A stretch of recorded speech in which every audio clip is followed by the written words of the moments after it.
Hello? Watsley? Bakit ka tumawag? Dahil meron ako nakikitang malungkot na babae. Hindi ko matitiis na makita siyang ganon.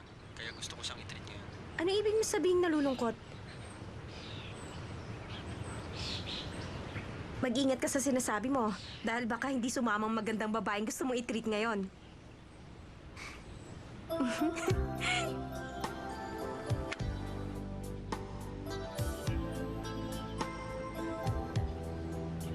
Alam mo, sa panahong ganito, gusto ko lagi ako nasa kalye. Naghahanap ako ng magandang lugar para magkape. At nakita kita. Talaga bang lagi ka nagkakape na mag-isa? Hindi ka ba nalulungkot niyan? Ang mga problemadong tao lang ang nalulungkot. Bakit mo ba naisip na malungkot ako? Ngayon pang maayos ng lahat.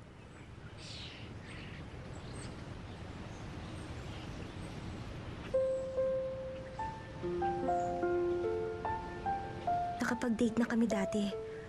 At wala itong pinagkaiba sa date namin noon. Nakakapag-usap kami ng natural. Anong problema? Wala. Mas maganda lang ang pakiramdam ko ngayon.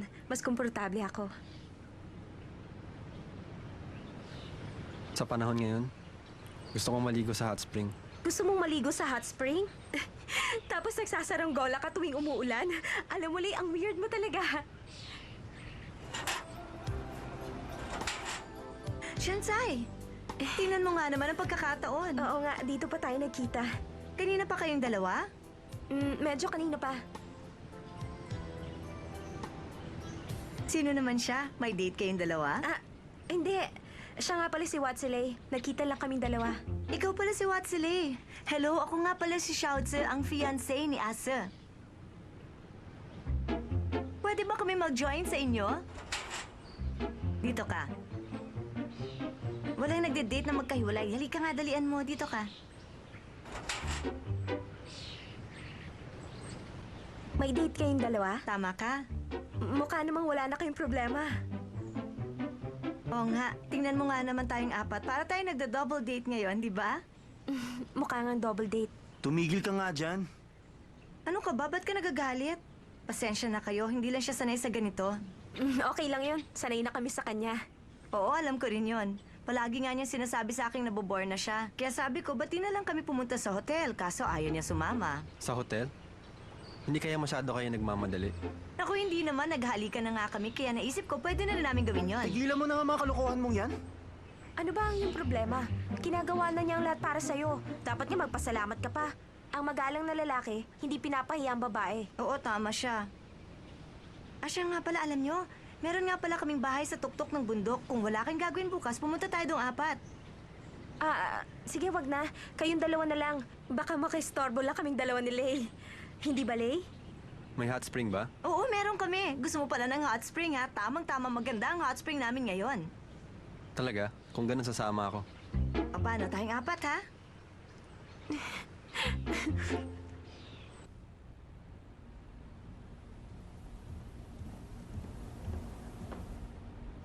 Madam, May bagong balita? meron po, madam. Nagpunta po silang dalawa sa isang bahay sa bundok ni na Miss Xiaozi. Nakita po yun ng mga tauhan ko. Magkasama po silang dalawa. At ang sabi nila, maaring doon na daw po sila magpalipas ng buong magdamag. Smarte rin pala si Xiaozi. Isang salita ko lang, kuha na niya. Pero madam, si Master Watchelay at si Miss Shansai, kasama rin po sila. Totoo ba yan? Paano yun nangyari? Mukha po yatang nakita silang apat sa may coffee shop. Hindi na po namin alam ang nangyari. Bigla na lang magkasama silang apat. Talagang ang babaeng yan. Isang oportunista. Ano naman kayang laro ang gusto niya? Teka lang. Kanina ang sabi mo, kasama niya si Watsley. Tapos pumunta silang apat doon? Opo, madam. Inisip niyang kay Azu, wala na siyang pag-asa. Kaya naman ngayon, binalikan niya ulit si Watsley. Kung ganon, magaling. Pagkatapos ngayong gabi, si Azu at Xiaozi wala ng problema. Matitigil na rin siya sa panggugulo niya.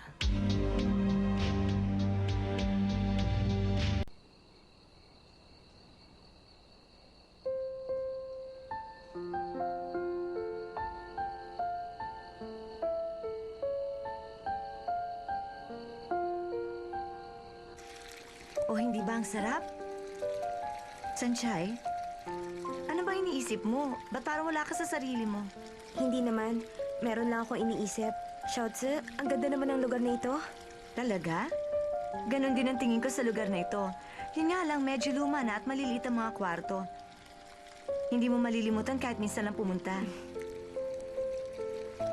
Xiaozi, alam mo sa totoo lang masaya ako para sa inyong dalawa ni Tao Mingzi. Maraming salamat, Sanchay. Magaan na ang aking pakiramdam. Mabuti nga yan. Tama ka.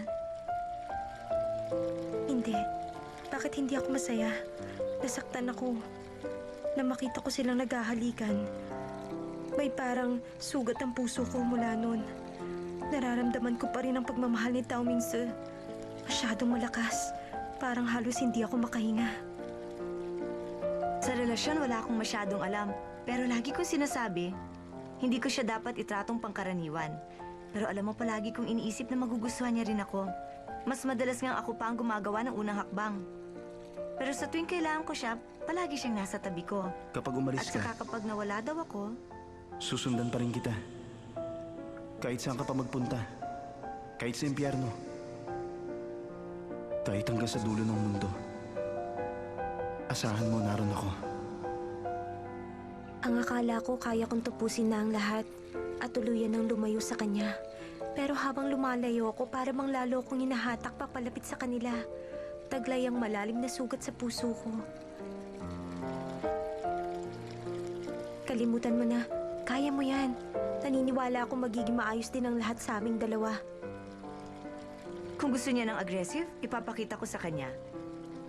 Sisiguraduhin kong hindi na ako tatanggihan ngayon. Ah, Sanchay! Tulungan niyo si Sanchay! Damingsen! Watsile! Tulungan niyo siya!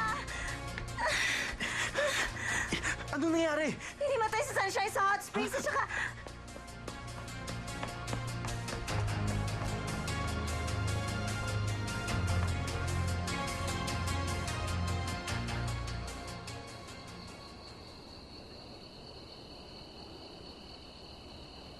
Masyado siya natagalan sa tubig at hinimatay.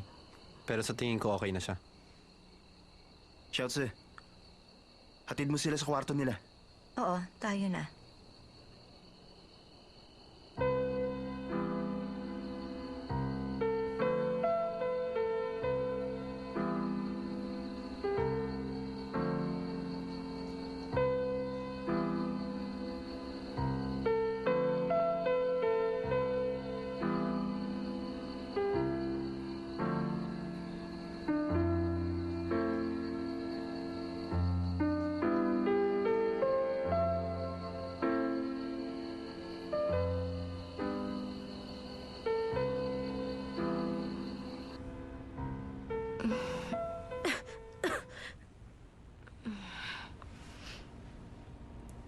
Oh, eto. Uminom ka muna ng tubig. Salamat.